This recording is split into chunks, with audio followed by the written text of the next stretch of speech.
things are getting pretty messy as homecoming is beginning. People are turning up dead, bloody messes are everywhere, and now we're realizing maybe, just maybe, the killings are more complicated than we once thought. Now, as the ladies hit the stage to find out who's the homecoming queen, we wonder, will anyone survive? What's that? You want to be scared? Come with me.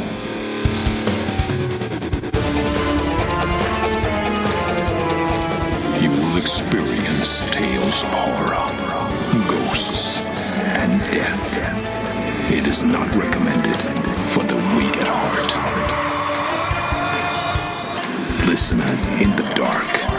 It's more fun that way. This is Weekly Spooky.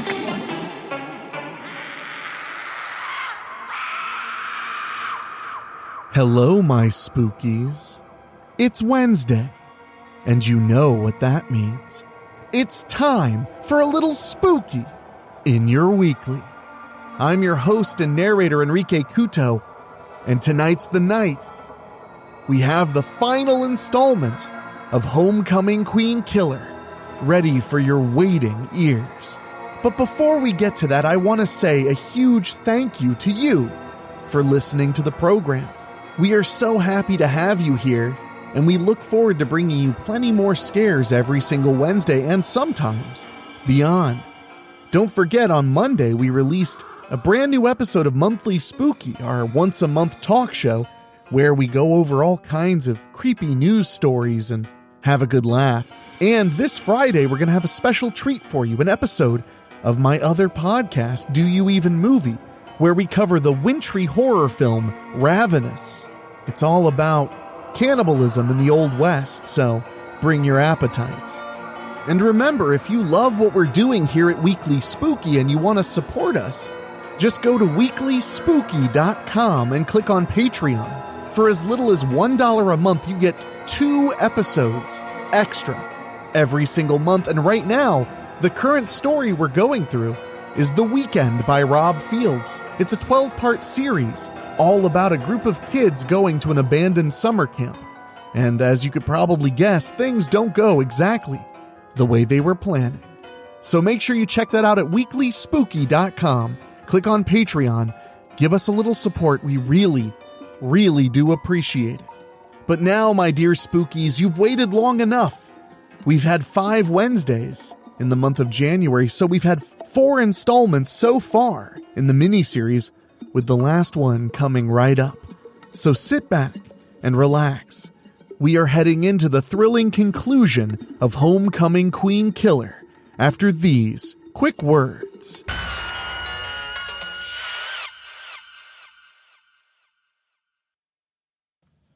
Last time on Homecoming Queen Killer, after avoiding a wrongful suspension, Melisande LaPala returns to Shore City East High School.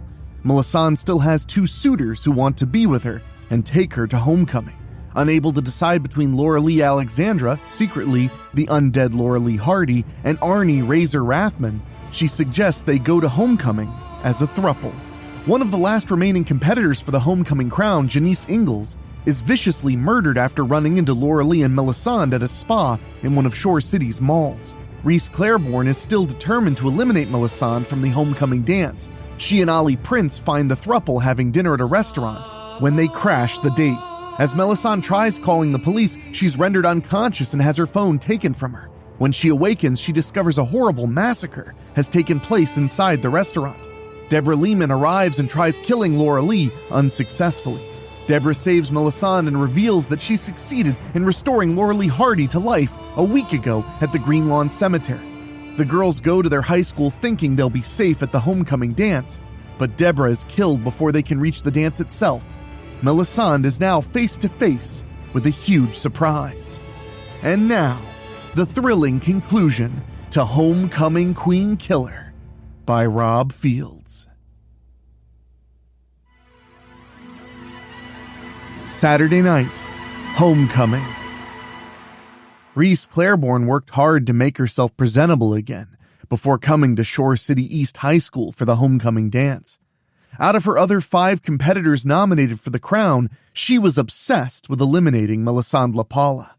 She was so angry that no matter how hard she tried to eliminate her, that skinny little goth stain refused to go away. Even after Ali Prince, her muscle girl, beat her up. Her girlfriend, Laura Lee Alexandra, nearly beat Reese within an inch of her life, and cost her a tooth. But Reese still would not give up and was always scheming. She had a few more trump cards yet to play in her stacked deck. For Reese's next card, she knew exactly where the votes for Homecoming Queen were being tabulated. In fact, she easily picked the lock to the guidance office and went inside to find the telltale computer. Since nobody was inside, she sat down and saw no password protection enabled for the ancient computer that was still being used to tally votes for both Homecoming and Prom. Reese easily brought up the tabulation totals. She tightened her fists and squealed with fury when she saw the goth chick was the Cinderella winner and had several more votes than Reese. It wasn't even a close race between the two. The rich girl knew Melisande didn't have many friends and ascertained people only voted for her because the student body clearly hated Reese more. Reese smirked coldly as she worked the keyboard and changed the numbers to guarantee that she herself would be crowned the Homecoming Queen. She laughed and said, "I got you now, you fucking skank. I own your bony little ass now." Having finished her deed, she put everything back the way she found it and snuck back out of the guidance office, locking the door behind her. From there, she went back to the dance and mingled among the other students there, unaware that she had been seen, both entering and leaving. Melisande Lapala pressed herself up against the wall as Valinda Bright came out of the shadows on her right. She was dressed for Homecoming herself as she held the bloody knife she had just killed Deborah Lehman with. Laura Lee Hardy was on her left. Melisande gulped in terror when she saw how bloody her girlfriend looked. Even her dress was ripped and tattered in places. Laura Lee looked at Melisande. "I grabbed a few choice things under Deborah's car and let her bring me to Homecoming." Then she looked at Valinda. "I guess now we all know who's been picking up my scraps, don't we?" Valinda screamed and ran right at Laura Lee. Melisande gulped as Valinda took Laura Lee down and stabbed her repeatedly. "Just fucking die!" Valinda shrieked insanely. Before long, Laura Lee stopped moving altogether. Spattered in Laura Lee's blood, Valinda got up and faced Melisande. Before the skinny goth girl could turn and run, Valinda pressed her body up against Melisandre's. "You look so lovely, my Melisande," Valinda whispered. "You can make absolutely anything in black look good on you, and you always smell so sweet. Anyway, I did all this for you, my love." Melisande gulped. I don't understand, Valinda." Valinda gazed into Melisandre's eyes. "Then I'll show you." Valinda gently pressed her lips to Melisandre's and kissed her. Her eyes were wide open and she felt her heart ready to explode in fear. She only kissed Valinda back to avoid getting killed. Eventually, Valinda pulled back and caressed the side of Melisandre's face. "I love you, Melisande," she whispered. "I've loved you for so long. You're so beautiful." Melisandre's eyes were still wide open. "I never knew, Valinda." Suddenly, Valinda became furious. "Of course you didn't. What the fuck did she have that I don't, huh? How come you loved her and not me? Who was always there for you when you and your parents were always fighting?" She pressed the blade of the knife to Melisandre's throat. "Tell me, right now." Melisande closed her eyes, gritted her teeth, and waited for Valinda to slice her throat. Valinda was still enraged. "But Laura Lee Alexandra wasn't enough for you either, was she? Now you're fucking Razor Rathman too? Just, what the fuck? You got such raging hormones, you gotta have one of each?" Melisande tried shaking her head without getting her delicate throat skin cut. No, you're wrong, Valinda. I never had sex with Razor. I've never been sexual with any man." Valinda knew that Melisande had been intimate with Laura Lee at least once. She had seen the two of them together at least one night when she had slipped into Melisandre's house. She removed the knife from her throat. I love you so much, Melisandre. I'll never stop loving you. Valinda started to cry a little. I didn't plan to fall in love with you, but I did. We've been in the same gym class for the last few years. Every time I'd see you naked when we'd shower, I kept having these feelings. I kept wanting you to be mine. I want to have sex with you so bad. You always felt so good when you held me, whenever we slept in my bed together. You remember? Back whenever you stayed at my house? When you were always afraid? You always smelled so wonderful. Your skin was always so amazingly soft. Choose me. Let me show you I can be everything to you. Then Valinda became furious again. Will you fucking stop shaking? For goddamn it, to hell's sake, I'm not gonna hurt you, she growled now. Stop being scared of me. I can't help it, Melisandre choked. You're crazy. I can't believe you viciously slaughtered all those people at the Golden Dragon, and you hit me there. It had to be you. I know Laura-Lee or Razor would never have hurt me. How many people did you kill, Valinda? I'm sorry. I could never love you. I'm still deeply in love with Laura-Lee. You'll have to kill me like you did her. Valinda began heaving at knowing that no matter what she did or how hard she tried, she would never win Melisandre's heart. She tightened her fists and screamed at the ceiling. When she finished, she glared at Melisandre. No! You're in love with Laura-Lee Alexandra and Arnie Rathman. You'd rather be in a threesome relationship with them than be with me. Suddenly, Valinda pushed the knife blade right back into Melisandre's throat. Well, let me tell you something. If I can't have you, then no one can. Melisandre was so afraid, she thought she was going to die right there. She was so afraid that she lashed out screaming as she shoved Valinda to the floor. She screamed again as she turned and ran, not even realizing where she was going. Come back here, you skinny little bitch, Valinda roared crazily. As Melisandre rounded the corner, Valinda quickly tackled her. Melisandre was rational enough to remember she was never an athletic person, especially with platform heels on. Valinda turned Melisandre onto her back and sat on top of her. She raised the knife for the kill. Then she found herself truly admiring Melisandre in her black ball gown. She dropped the knife and began to fondle her. I must touch you again, Valinda moaned. I must feel your pretty flesh again. Melisandre breathed heavily in fear as Valinda touched her exposed skin, especially her face. She groaned when Valinda slowly licked her lips. Such beautiful, soft skin. So very, very soft. So pretty. Finally, Valinda stopped feeling up Melisandre. I can't wait anymore. I must have you. Now Melisandre screamed like she never screamed in her life as Valinda tried ripping her dress open. For a brief moment, Melisandre was seeing a bright white light and thought she was finally dying. Of fright. She thought she was having a heart attack. Don't go away. Weekly Spooky will be right back.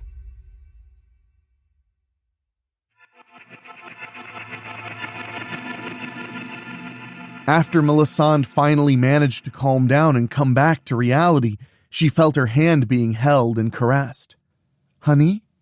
Melisandre's heart began to pound again, only now it was joined by the rapidly rising butterflies in her stomach.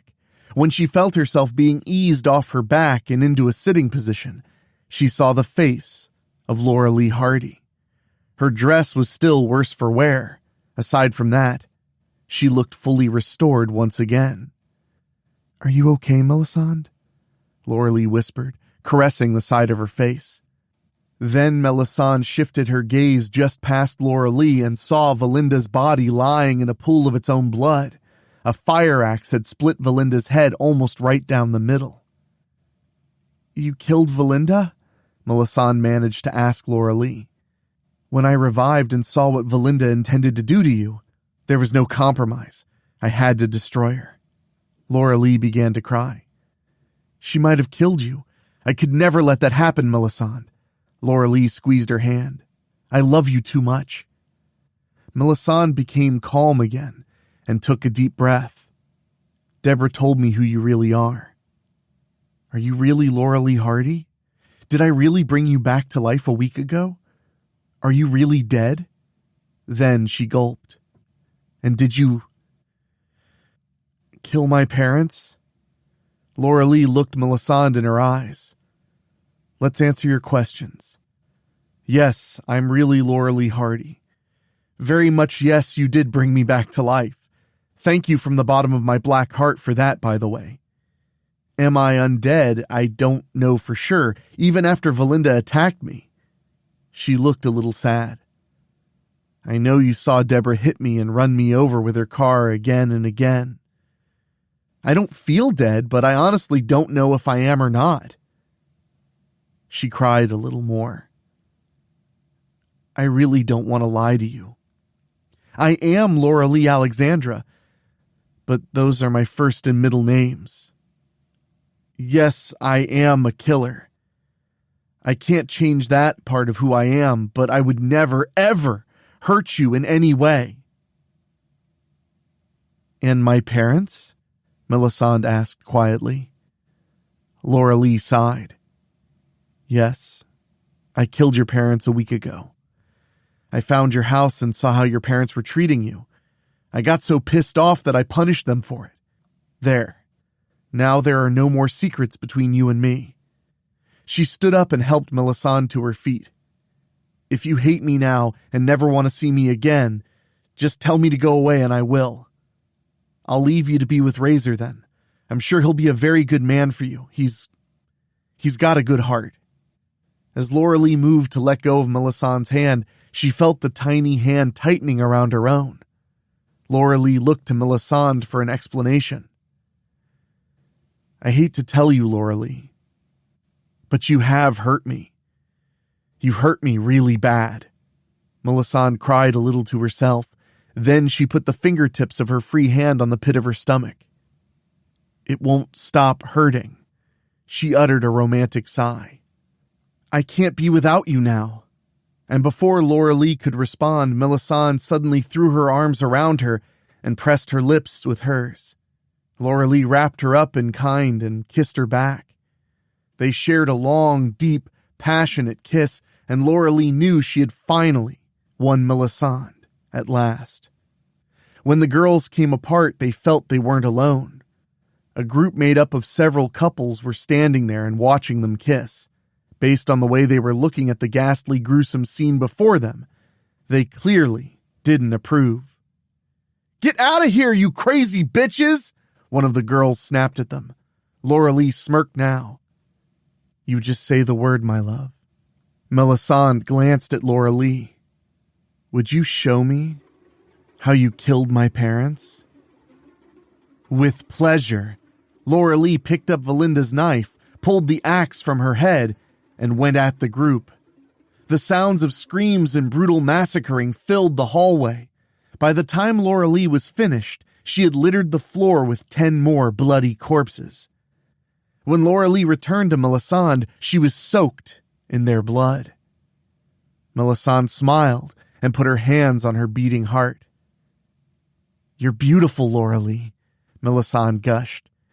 You really killed people for me, my parents too. I'll kill anyone who fucks with you, Melisande, Laura Lee promised her. I love you. Melisande came into Laura Lee's blood-drenched body so they could kiss again. She didn't care that the blood was wetting her too. When they came apart, Laura Lee took her hand. You want to leave now? Or do you want to stay and see if you've won the homecoming crown? Melisande thought about it. Can we have just one dance together? I really want to dance with you. I want everybody in that gymnasium to know whom I'm in love with. And I love you, Laura Lee Hardy. Laura Lee smiled. More than anything, I want to take you somewhere and make love with you again. But who am I to deny your heart's desire? Yes, Melisande, I'll dance with you. Let's go. The unholy couple, as they would soon come to be called, went to the gymnasium and entered. Other couples saw them and either gasped or screamed in terror when they saw the blood on them. especially on Laura Lee. When the slow song began to play, the girls went to the center of the dance floor and began their unholy waltz. Only a few select students decided to leave the dance. At one point, Melisande saw Rhys Claiborne glaring at her. Melisande no longer cared what Rhys thought of her now. In the back of her mind, she dared Ali Prinz to come for her again, knowing that Laura Lee would most certainly kill her. The song ended. Laura Lee and Melisande were ready to leave. It was then when that magical moment had finally come. "Come on, honey. You know you want to find out who won," Laura Lee said. Melisande nodded a little. "We're already here." The faculty member who was on the stage gave a formal speech about the homecoming queen, though he was rather surprised that Rhys and Melisande were the only two nominated girls there, and that the other nominees were quite dead. The envelope in his hand was finally opened, and the name read, You're not safe yet. Weekly Spooky will be right back.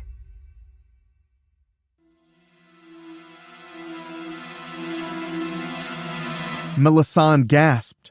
For a long moment, everything was silent all around her. Laura Lee had to shake her a little to bring her back to reality. "You won!" Melisande looked to Laura Lee in disbelief. Yes, you won!" Laura Lee nodded to the stage. "Let's go. I'll escort you up on stage so you can claim your crown, Your Highness." Laura Lee took Melisandre's hand and walked her up to the stage. On the way, the girl saw the bewildered look on Rhys Claiborne's face. Rhys couldn't possibly understand how she could have failed, even with changing the votes in her favor. She still had one final trump card to play to gain the crown. She roared and rushed up on the stage. She brushed past Laura Lee and snatched the crown as it was about to be placed on Melisandre's head. As Rhys turned to leave, she was greeted by a most peculiar surprise. Ali Prinz was standing right there, holding hands with Arnie Razor Rathman. Ali picked up the microphone and addressed the crowd. "I just want to announce that Rhys Claiborne cheated. My new boyfriend Razor and me saw her break into the guidance office and change the vote." Ali snatched the crown from Rhys and took it to Melisande. Looking down at her, she said into the microphone, "You won the crown, Melisande. You're the new homecoming queen." Ali carefully placed the crown on Melisandre's head. Laura Lee looked into her girlfriend's face and saw her bright smile. Melisande saw Rhys pointing right at Ali and read her lips. Rhys was calling Ali everything but a child of God for her betrayal. Ali simply grabbed Rhys with her free hand and headbutted her right in the face to give her a hell of a bloody nose. Cheers erupted from the crowd as Rhys held her nose, blood dripping through her fingers and down her dress. Melisande saw Ali smile at Razor as he caressed the side of her face. She was glad Razor had finally found his someone special in Ali. It was even more evident when they wrapped their arms around each other and kissed. When they finished, Razor kissed her again. Then he raised his finger to Ali. She smiled and let him go for a moment. When Razor reached Laura Lee and Melisande, he wondered why the two of them had red on them. "Hey, listen, I just want to tell you both that if you two want to go on being a couple, then you don't have to worry about me no more." He raised his hands in front of him. "I know what I told you before, Melisande, and I guess I still do have feelings for you." He glanced over his shoulder. "You know, Ali and I have been fighting for years. Who'd have thought there was really something there with her and me?" Melisande didn't seem upset. "If anybody can keep her honest, you can. It's okay, Razor, really. I'm not mad." Razor still wondered why Laura Lee was dripping crimson. Just the same, he asked her, "Hey, listen, we cool?" Laura Lee knew deep down she still wanted to hate him, but she respected the man way too much to kill him now. "Yeah, Razor, we're cool. You know what? Why don't you leave here and take Ali somewhere decent?" Razor nodded. "Sounds like a good idea. Thanks, Laura Lee. Guess we'll see you both at school on Monday. After the new couple left the gym, Melisande and Laura Lee looked to see Reese leaving the gym as well. I want that bitch, Laura Lee told her. For you. Melisande smiled. I really don't deserve you. But she stopped her. Honey, she ain't worth it. In fact, I think I got a better idea. Then she motioned for Laura Lee to lower herself a little so she could whisper in her ear. Laura Lee listened. When Melisande was finished, Laura Lee faced her and nodded. Before the girls could walk off the stage, they were greeted by a wave of boos. Actually, they were directed more at Melisande. You won already! Get off the stage! You don't even deserve it! You only won because there were only 2 of you! Skank! Go back to hell where you belong! Melisande was the angriest she had ever been as the girls made their way down the floor and walked out of the gym as the music began again. Melisandre's anger turned to excitement in being able to witness Laura Lee's hunt. In fact, it hadn't taken Laura Lee long to find Reese in the closest restroom to the gym. When Reese saw the blood-spattered Melisande and the blood-soaked Laura Lee coming in, she got scared. Oh God, get the fuck away from me! Can't do that, Laura Lee told her. I promised you to my queen here. All you ever did was shit on her time and time again. Well, that stops right here and now. She paused. Now, Reese, if you do what we say, we're promising you right here and now, you don't have to die here tonight. Reese listened and was quick to agree to their terms. The 3 girls left the restroom and went back to the gym. Laura Lee nudged Reese's arm for her to go up on stage. The 3 girls went up. Melisande picked up the microphone and spoke some strange words into it. Suddenly, the music stopped. Everybody turned to look at her now. When the waves of boos and negative comments came at Melisande again, she was ready for them this time. She was about to show them just how far she had indeed come along with her black magic. Melisande spoke some more of those strange words. The crowd quickly became quiet when they saw a brief flash of eerie red light on the walls and doors. The crowd now looked at Melisande for an explanation.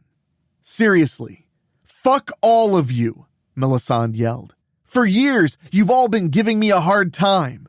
She turned and suddenly pointed to Reese. Especially you. She turned back to the crowd. I never did so much as a fucking thing to any of you. Well, you know what? The people up in the very front saw her smile, an evil smile. You all belong to us now.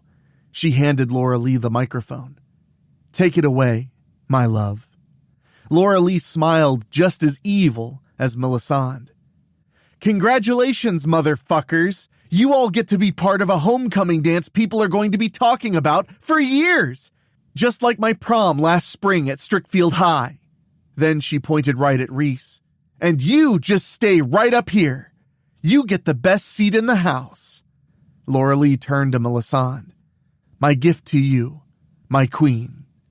Melisande began to cry a little and said into the microphone, like I said, I don't deserve you. Laura Lee and Melisandre's lips glowed the same eerie red as they shared an unholy kiss between them. When they finished, Laura Lee raised her knife and sprang into the crowd. From there, Laura Lee killed many students and teachers alike. As the crowd tried to escape, they found every door would not open. Also, there were no windows for them to break to escape. It would only be a matter of time before Laura Lee Hardy would catch up with all of them, thus creating a new event. In fact, only one student would survive the event and would call it the Homecoming from Hell. That student was Reese Claiborne. Laura Lee and Melisande had indeed kept their word. Reese had done her part by being the sole survivor to tell the tale of Laura Lee Hardy and her queen, Melisande LaPaula, the unholy couple. Laura Lee had an even higher body count than her prom from hell back in Strickfield before she finally returned to Melisande, even bloodier than before, and escorted her queen out of Shore City East High School. never to return again. Principal Theodore Gastor couldn't believe what he had heard about the homecoming dance. He had assigned other members of the faculty to conduct the event, not wanting to be there himself. In fact, he congratulated himself on both not being at the dance and being right about Melisande LaPaula all along. However, his reputation would be even further tarnished when the school board told him that he would continue to be the principal of Shore City East High School once it had reopened. People who knew or recognized him kept taunting him about being the principal of the school where the homecoming from hell took place, or that the unholy couple were his former students. As with the prom from hell and the prom night of the dead from Strickfield High, the homecoming from hell from Shore City East High would also become a new Ohio legend that would both be added to the Strickfield University's website among the other legends already there, and another tale to be told on Halloween nights, especially since many homecoming nights often take place during October. When it came to Reese Claiborne, she left Shore City right after graduation in growing fear that the unholy couple might go back on their word and come for her anyway. As for Laura Lee Hardy and Melisande LaPaula, they are still out and about to this very day.